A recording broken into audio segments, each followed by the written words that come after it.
আমার উল্লেখযোগ্য কিছু শখের মধ্যে একটি হলো মোটর বাইকে ভ্রমণ করা। সাধারণত ডে ট্যুর করি, তাই ফেরার পথে অনেকবার বেশ রাত হয়ে যায়। গত ফেব্রুয়ারি মাসের প্রথম দিকে, তারিখটি মনে নেই, তেমন একটি ট্যুর থেকে ফেরার পথে আমার সাথে এই ঘটনাটি ঘটে। আমি গ্রুপ ট্যুরের পাশাপাশি একাও রাইড করি এবং ভ্রমণ পছন্দ করি। মাঝে মাঝেই একা রওনা হয়ে যাই যখন একঘেয়েমি লাগে। সেদিন আমি সিলেট সদর থেকে বিয়ানীবাজার উপজেলায় এক পরিচিত ভাইয়ের সাথে দেখা করে বড়লেখা, জুড়ি, রাজনগর, ফেঞ্চুগঞ্জ উপজেলা হয়ে শহরে ফেরার রুট প্ল্যান করি। রাজনগরে আরেক পরিচিত বাইকার ভাইয়ের সাথে দেখা করার কথা ছিল। বেশ কিছুদিন বেড়ানো হয়নি। আমার উদ্দেশ্য ছিল যত বেশি সম্ভব রাইড করে আসা, তাই ইচ্ছে করেই রুটের লেংথ বাড়িয়ে দিয়েছিলাম।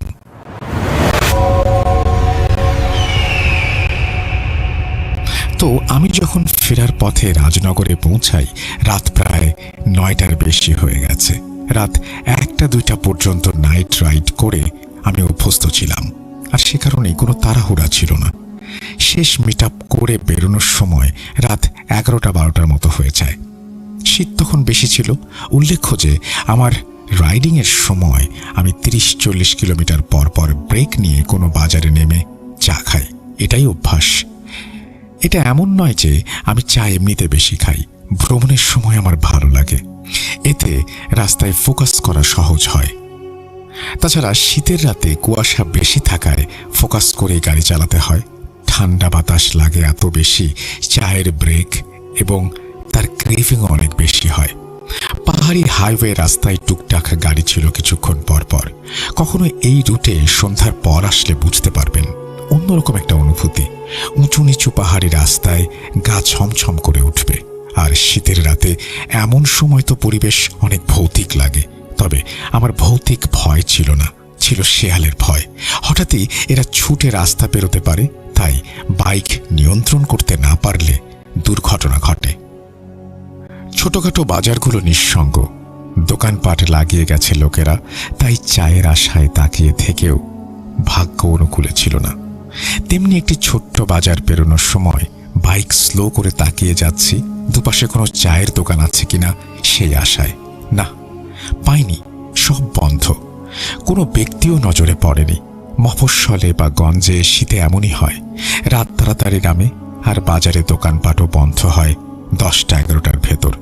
আশাহত হয়ে বাজারের শেষ প্রান্তে এসে নজরে পড়ল বাজার থেকে কিছু দূরে, সামনে হেঁটে গেলে 3-4 মিনিট লাগবে এমন দূরত্বে একটি ছোট চায়ের দোকানের সাইজের দোকান। বাতি জ্বলছে, ধোঁয়া উঠছে। খুশি হয়ে গেলাম।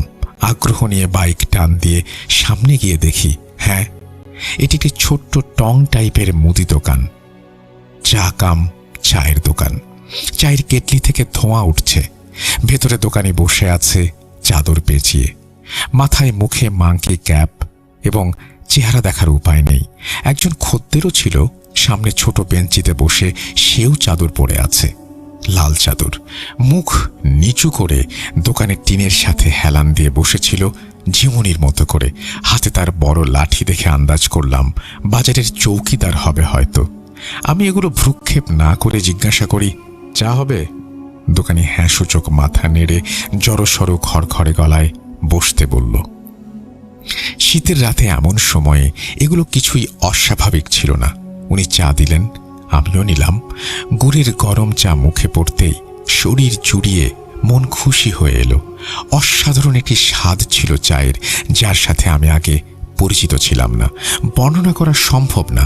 চা পান করে ওনাকে বললাম, আঙ্কেল, আপনার চা কিন্তু অসাধারণ, কি কি দেন এতে? উনি কিছু বললেন না, জবাবে একটি হাসির মতো শব্দ করলেন। আমি আর কথা বাড়ালাম না। দাম জানতে চাইলাম, বললেন 2 টাকা। শুনে অবাক, এমন স্বাদের চা আর 2023 সালে এসে এই চা কেউ 2 টাকায় বেচে? এটা তো অসম্ভব। ভুল শুনলাম না তো? আবার জিজ্ঞাসা করতে বলে ওঠেন, 2 টাকা দাও। কথাটি বললেন সিলেটি ভাষায়। কথার সুরে এমন কিছু ছিল যে আমি প্রভাবিত হলাম। অস্বস্তি লাগলো। চৌকিদার ব্যক্তি কিন্তু যেভাবে মাথা নিচু করেছিলেন সেভাবেই আছেন। হয় ঘুমোচ্ছেন, না হয় আগ্রহ নেই। আমি 2 টাকা দিয়ে আসার সময় অস্বস্তি কাটাতে আড়ষ্ট হাসি দিয়ে বললাম, এমন স্বাদের চা এত কম দামে, এমন চা যদি অন্য কোথাও পাওয়া যেত, এই চায়ের তুলনা নেই। আমার কথা শুনে উনি জবাব দিলেন, আচ্ছা পাবেন। আমি এই কথার সারমর্ম বুঝলাম না, কথাও বাড়ালাম না। বাইক স্টার্ট দিয়ে রওনা দিলাম। প্রায় 10 কিলো রাস্তা আসার পর সারমর্ম ব্যাখ্যাতীতভাবে সামনে এলো। হঠাৎ করেই আমার সামনে শেয়াল পড়ল। ভরকে দিয়েছিল, তাই বাইক স্লো করে সাবধানে চালাচ্ছিলাম। এই জায়গায় কুয়াশা একটু কম থাকায় কিছু দূরে লক্ষ্য করলাম একটি বাতি জ্বলছে রাস্তার পাশে। বাইকের গতি কম ছিল। বাতির উৎসের সামনে দিয়ে যাওয়ার সময় চোখ বুলিয়ে আমি হতভম্ব। এ তো সেই চায়ের দোকান। কয়েক সেকেন্ড দেখেছি, তাতেই সেই দোকানি এবং চৌকিদারকে সেই অবস্থাতেই বসে থাকতে দেখলাম। একদম সেম দোকান। রাস্তার পাশে একাকী একটি দোকান, আশেপাশে কিছু নেই। দাঁড়ানোর সাহস হয়নি। শুধু ভাবছিলাম, এটা কি হলো? এই দোকান এখানে আসবে কিভাবে? কয়েক মিনিট পর নিজেকে সান্ত্বনা দেই, হয়তো অন্য একটি দোকান দেখে আগের দোকান ভেবেছি। কিন্তু সেম 2টা লোক বসা, এটির ব্যাখ্যা নেই আমার কাছে। তাও ভাবলাম চোখের ভুল। কিছুক্ষণ আগে দেখে আসায় সেই মেমোরির ছবি হয়তো দৃশ্যর সাথে গুলিয়ে গেছে। জোর করে মাথা থেকে এগুলো সরিয়ে রাস্তায় ফোকাস করলাম। ফেংশুগঞ্জের ব্রিজ পেরিয়ে যাওয়ার সময় আবার চা খেতে ইচ্ছে হলো, কিন্তু লেট হচ্ছে ভেবে ঠিক করি শহরে পৌঁছে চা নেব। লেট হচ্ছিল কারণ কুয়াশায় ভিজিবিলিটি কম থাকায় বাইকে স্পিড তোলা যাচ্ছিল না। 35 থেকে 50 কিলোমিটার স্পিডে চালাচ্ছিলাম। মাঝে মাঝে 1-2টি ট্রাক এবং মাইক্রোবাসের দেখা ছাড়া রাস্তায় আর কিছুই ছিল না। আর একটি বাজার এবং ব্রিজ পার হয়েছি। দুপাশে কিছুই নেই, গাছপালা এবং তার অতীতে হাওরের মতো বিস্তৃত প্রান্তর ছাড়া। হঠাৎই আমার মনে হলো সামনে কিছু আছে। গতি কমিয়ে গিয়ে দেখলাম 2টি সাদা গরু রাস্তার একপাশের লেনে শুয়ে আছে। বিরক্ত হলাম আর পাশ কাটিয়ে যাওয়ার সময় ভাবলাম, এত রাতে গরুকে ছেড়ে রাখে? এই খোলা জায়গায় গরু আসবে কিভাবে, তাও রাত 12টার পর? এই চিন্তাগুলো মাথায় আসার আগেই নজরে পড়ল সামনে রাস্তার পাশে একটি টং দোকান টাইপের দোকান। তখনও বাইকে গতি তুলিনি। ধীরে ধীরে দোকান পার হওয়ার সময় তাকালাম। আমি স্তম্ভিত। এ কি দেখছি আমি? এ তো সেই চায়ের দোকান। সেই দোকানে সেই সেম পুরনো লাল বাল্ব জ্বলছে দোকানে। চায়ের কেটলি থেকে ধোঁয়া উঠছে। এবার কোনো ভুলের অবকাশ নেই। আমি ঠিক দেখেছি, কিন্তু বেঞ্চে সেই চৌকিদার নেই। সে দোকানের পাশে দাঁড়িয়ে আছে। মুখ দেখা যাচ্ছে না, কিন্তু লাল চাদর দেখা যাচ্ছে। হাতের লাঠি উঁচিয়ে ইশারা করছে থামতে। আমি ততক্ষণে বুঝে গেছি আমার সাথে কি করছে। বাইকের গতি তুলে আমি জোরে টান দিয়ে এগিয়ে গেলাম। কুয়াশা, অ্যাক্সিডেন্ট কিছুই মাথায় আসেনি। আমি এগিয়ে চলেছি আর মনে মনে দোয়া পড়ছি। মিনিট খানেক পর চোখের কোণে কিছু একটা নজরে পড়ল। মাথায় একটু পাশ ফিরিয়ে দেখি আমার বাম পাশে 5-7 হাত ব্যবধানে সেই চৌকিদার ছুটে চলেছে। চেহারা দেখা যাচ্ছে না এবং মুখের জায়গায় অন্ধকার। গায়ের লাল চাদরের অংশ পেছনে বড় পতাকার মতো উঠছে। হাতে লাঠি। বাইকের প্রায় 60-70 গতির সাথে তাল মিলিয়ে ছুটছে সে, যা কোনোভাবেই কোনো মানুষের পক্ষে সম্ভব না। অন্তত আমার মনে হয় না। রাস্তায় বাতি নেই, আর কোনো গাড়িও নজরে পড়ছে না। যতটুকু দেখেছি তা আমার বাইকের হেডলাইটের পেছনের দিকের আবছা আলোয়। আতঙ্কে আমার শুধু একটা চিন্তায় আসছিল, এই জায়গায় দুর্ঘটনা হলে কেউ আমার খোঁজ পাবে না। এদিকে কুয়াশার কারণে রাস্তায় 40-50 গজের বেশি দেখা যাচ্ছে না। যত দোয়া দরুদ জানি পড়ছিলাম, রাস্তা দেখার চেষ্টা করছিলাম। সাইডের সেই অবয়বকে আর দেখার সাহস ছিল না। বুঝতে পারছিলাম সে এখনো পাশে আছে। মিনিট খানেক এভাবে চলার পর আমার কানের কাছে একটা কথা ভেসে আসলো, চা খাবেন না? আমার পরনে হেলমেট ছিল, তারপরেও স্পষ্ট শোনা গেল।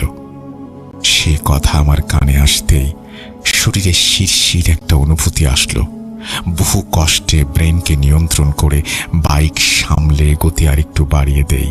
সেই সাথে উচ্চ স্বরে দোয়া পড়তে থাকি, কিছুক্ষণ পর সামনে আরেকটি বাজার আসে। তখন সাহস ফিরে পাই, পাশে পেছনে তাকিয়ে দেখি না, কেউ নেই। বাজার রীতিমতো বন্ধ, লোকজন কেউ নেই, নজরে পড়েনি। কিন্তু তাও সাহস পাচ্ছিলাম, কেন জানি না। শরীরে অনেক ক্লান্তি অনুভব করছিলাম। হয়তো হঠাৎ হওয়া মানসিক উত্তেজনার কারণে এমন হচ্ছিল। কিন্তু শহর এখনো 18-20 কিলোমিটার দূরে। বাজারে বাইক থামিয়ে ব্যাগ থেকে পানির বোতল বের করে গলা ভেজালাম। যদিও অনেক তৃষ্ণা পাচ্ছিল, কিন্তু বেশি পান করলে শীতের সময় ঘন ঘন বাথরুমে যেতে হয়, তাই পান করিনি। কিছুটা ধাতস্থ হয়ে আবার রওনা দিলাম। বাকি রাস্তায় কিছুই ঘটেনি, তবে ভেতরে ভয় ছিল আর শরীর খারাপ লাগছিল। বাসায় পৌঁছেই বমি করে দেই। গোসল করে ঘুমোতে গেলে ঘুম আসে নিমেষেই। সব মিলিয়ে অনেক ক্লান্ত ছিলাম। তখন আমি জানতাম না আমার সাথে ঘটার আরো বাকি আছে। আমার ঘুম ভাঙল 1 কি 2 ঘন্টার ভেতরেই, কারণ জানা নেই। কিন্তু আমি চোখ খুলতে পারছি, নড়তে পারছি না, চিন্তা ভাবনাও করতে পারছি, আওয়াজ করতে পারছি না। আমি মনে মনে ভাবছি, কি হচ্ছে, স্লিপ প্যারালাইসিস নাকি? কিন্তু আমার এরকম আগে কখনো হয়নি। আর আমি রুমে চোখ বুলাচ্ছি, আর দরজার কাছে অন্ধকার রুমের আবছা আলোয় চোখ আটকে যায়। তখন আমি একটি অবয়ব দেখলাম। কিছুই দেখা যাচ্ছে না ভালোভাবে, কিন্তু লাল কাপড় পরা বুঝলাম। তাৎক্ষণিক মাথায় এলো সেই চাদরওয়ালা চৌকিদারের কথা। অস্থির লাগছিল ব্যাপারটা, কিন্তু নড়তে পারছি না। আমি শর্ট টেম্পারের মানুষ, ক্রমাগত চেষ্টা করছি নড়তে, কিন্তু আওয়াজ করতে না পারায় রাগ হচ্ছিল। সে এক মিশ্র অনুভূতি। দোয়া দুরুদ যা জানি পড়ছিলাম, কিন্তু কোনো প্রতিক্রিয়া নেই। অবয়ব যেমন আছে তেমনি, আমার অবস্থাও একই, শুধু নিঃশ্বাসের আওয়াজ শুনছিলাম। মনে হচ্ছিল কি যেন বড় বড় শ্বাস নিচ্ছে। মানুষ সাধারণত এত বড় শ্বাস নেয় না। কতক্ষণ কেটে গেল জানি না। শরীরের সমস্ত বল আর ইচ্ছা শক্তি জড়ো করে ঝট করে উঠে বসলাম। তখন আমার ভয়ের চেয়ে রাগ বেশি কাজ করছিল। শুনতে অস্বাভাবিক লাগলেও আসলেও তাই। আমি শারীরিকভাবে বড় এবং বলশালী হওয়ায় ছোটবেলা থেকেই আমার কনফিডেন্স লেভেল অনেক হাই ছিল। সম্ভাব্য অশরীরীর প্রতি রাগ হচ্ছিল। মাথায় শুধু একটাই চিন্তা কাজ করছিল, আমার পিছু নিয়ে বাসা পর্যন্ত চলে এসেছে। যত যাই হোক, নিজের ঘরে সবারই সাহস কাজ করে। ছুটে গিয়ে লাইট জ্বালালাম, যাই হোক দেখে নেব ভেবে। না, কিছুই নেই রুমে। ঘুমাতে আর পারলাম না। পরদিন আমি স্থানীয় এক হাফেজ সাহেবের কাছ থেকে ঝাড়ফুঁক করে নেই। উনি সব শুনে বলেন, বদজিনের কবলে পড়েছিলাম, সাবধানে পাক পবিত্র থেকে রাতে চলাফেরা করা উচিত। পরবর্তী 10-15 দিন আর রাতে ঘুমোতে পারিনি, যদিও আর কিছুই ঘটেনি এখন অবধি। এখন আমি একা ঘুরি, কিন্তু তারপর থেকে আমি প্রপার রেস্টুরেন্ট ছাড়া চা ব্রেক দেই না। এবং রাত 9টার বেশি বেজে গেলে হাইওয়েতে বাইক চালাই না, একা। এই ছিল আমার নিজের জীবনের সাথে ঘটে যাওয়া একটি ভৌতিক ঘটনা। আমি জানতে পারিনি কেনই বা আমার পিছু নিয়েছিল সেই চৌকিদার এবং সেই দোকানি। নাকি এমন স্বাদের চা এত কম দামে আর কোথাও পাওয়া যাবে না বলাটাই আমার ভুল ছিল। আমার বিশ্বাস এই স্বাদের চাও ভালো কিছু ছিল না, তাই বাসায় এসে বমি হয়েছে। উল্লেখ্য, তাদের আর আমার মধ্যকার কথাবার্তা সিলেটের আঞ্চলিক ভাষায় হয়েছে। প্রচারের স্বার্থে আমি শুদ্ধ বাংলায় লিখেছি। ভালো লাগলে শেয়ার করবেন। এই বলেই মিজান তার ঘটনা শেষ করেছেন। আশা করছি এই ঘটনাটি আপনাদের ভালো লেগেছে। যদি ভালো লাগে অবশ্যই আমাকে জানাবেন। আমরা চলে যাব আমাদের পরবর্তী ঘটনায়।